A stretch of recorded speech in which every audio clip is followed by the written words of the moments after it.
Hello, global greetings, friends, and welcome to Let's Talk About It with Danelle Boyles, coming to you from the U.S.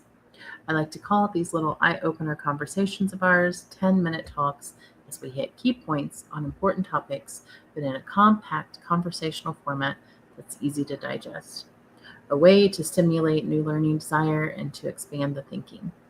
In our 10 minutes today, we are going to take a few for some chat and expand time on understanding the psychology of motivation. So come join me and let's talk about it. I'll be having Miles of Sesame join me on this conversation today. Hey, what's up? Hey Miles, how you doing? I'm doing great. Just coasting through the evening. Coasting it. How's your Tuesday treating you? The only way to do it. Sometimes you just got to let the momentum carry you. Yeah, You doing anything actually interesting tonight, or is it strictly low energy vibes? kind of in between, getting some things done, catching up, doing some recording, and just kind of being chill, but still getting the work done. That's the dream right there. Balancing the hustle with the chill is a whole art form. What are you Right. recording tonight? Something for the podcast? Yeah. So I'd like for you to join me for a conversation, if you don't mind, on Let's Talk About It. I'm in. Yeah, I'm always down to jump in on the podcast. excellent. So we're doing a 10-minute talk, and today it is going to be on understanding the psychology of motivation. Motivation psychology, huh? Mm.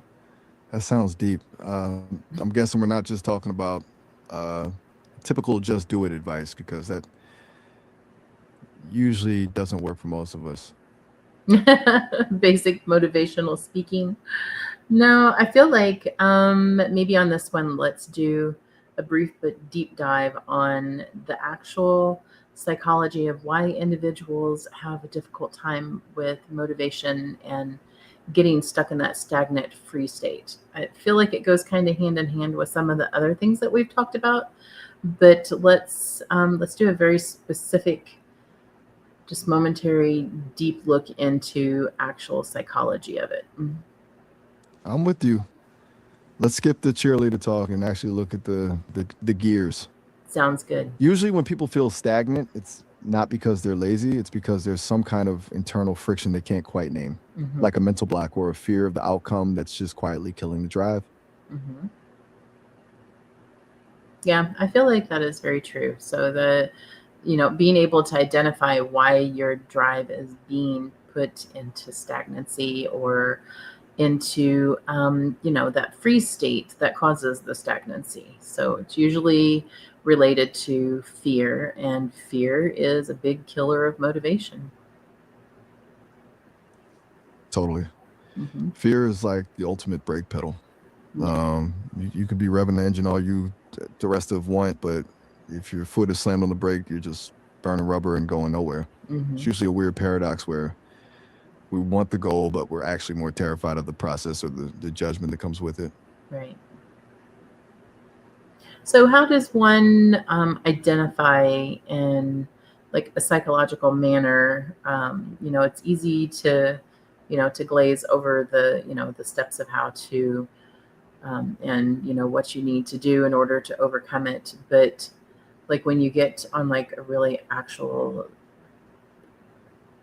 psyche level of understanding, the drive that is behind motivation, where would you start with explaining that? I'd start with the concept of dopamine. Um, Most people think it's about the reward at the Mm-hmm. end, but it's actually more about the anticipation. Mm-hmm. The drive comes from the brain predicting a reward. When that prediction gets clouded by fear or perceived high cost of effort, the brain just decides the trade off isn't worth it. It's not a lack of will, it's a biological calculation. Right. Very well put. Exactly. Yeah. So Is dopamine is the reward of being able to withhold the continuous momentum, and carrying out like the motivation that you need to complete the task or whatever you're trying to do or something you're trying to overcome. So how would one begin to understand how to break out of that box of the fear cycle that is psychologically related to the stagnancy? I think you have to start by tricking the brain's cost benefit analysis. If the goal feels like a mountain, the brain sees a massive energy cost and just shuts down to protect you. The psychological move is to shrink the target until the perceived cost of starting is so low that the fear doesn't have enough room to trigger. Instead of focusing on the finish line, you just focus on the first 5 minutes. Mm-hmm. Basically, a hack to get the dopamine flowing without the panic. Okay, so small steps. Exactly. Don't allow yourself to identify that there is the potential for stagnancy before you get to the end goal. Right, because the second you start worrying about the plateau, you're basically inviting it in. It's like trying to walk while constantly staring at your feet to make sure you don't trip. Mm-hmm. You end up tripping because you're not looking where you're actually going. Right. You've got to just trust the momentum once it's moving. And so would you say that in order to get that initial hit of like momentum dopamine to keep you going and functioning so that you don't get stuck in stagnancy, that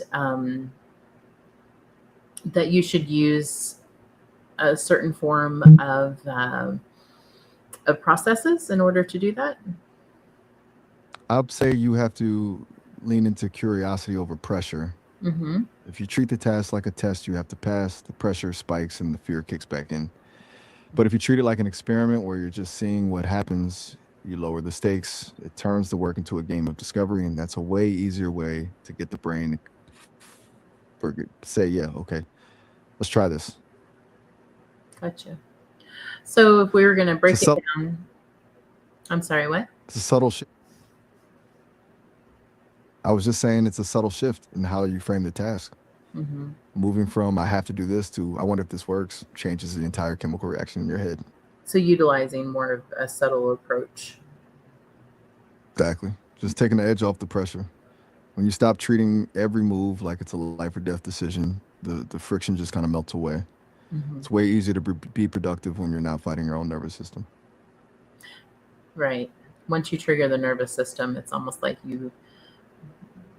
once you have that realization, then you continuously trigger the nervous system out of like a state of fear or panic by literally just getting yourself stuck in the same position every time you attempt the same task.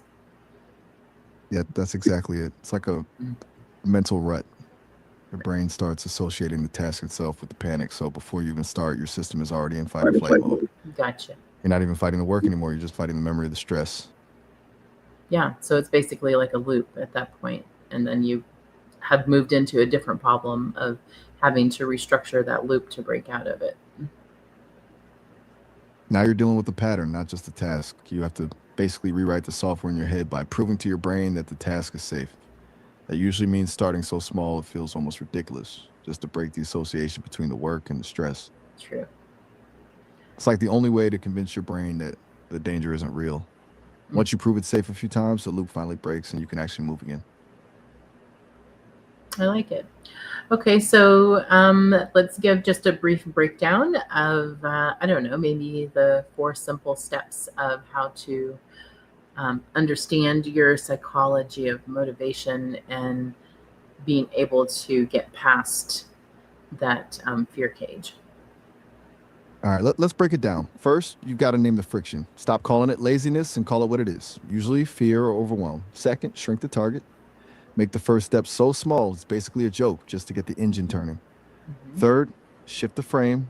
Move from I have to I wonder if, turning the pressure into curiosity. And fourth, prove the safety. Do that tiny step a few times until your nervous system realizes you're not actually in danger. That's the exit ramp from the loop. I like it. All right, guys. So there you have it. If you need to watch the replay a couple times, it is brief and gives you specific steps of how to increase your dopamine and lessen your fear whenever you're trying to understand the psychology of motivation and why you might be struggling with it. And I thank Miles for joining us in this conversation and providing us with a very enlightening information to help us with these realizations. And as always, I thank you for joining us. I hope you take away some wonderful growth and expansion from our conversation. And remember to not get stuck in the free state of stagnation, and always look for the dopamine to exit the fear cage. Keep learning and expanding those minds, hearts, and horizons. And until next time, namaste. Namaste. That was a good session. It was a really good session. I think those, for sure. I think those 4 steps are a solid way to wrap it up. It's a clean roadmap for anyone who's feeling stuck. Yeah. You feeling good about that recording? I do. Nice. I think it hit the right. Yeah, you did. Deep enough to be useful, but I appreciate that. It felt smooth. Yeah, very much so. Now the recording's out of the way, you're welcome. So you mentioned being in between getting things done and being chill. You still got more on the to-do list, or are you officially in coasting mode now? No, let me wrap up this recording and then we can carry on with our conversation. All right. Thanks a lot, guys, for joining us, and we'll see you next time. No rush. I'll be right here whenever you're ready to jump back in.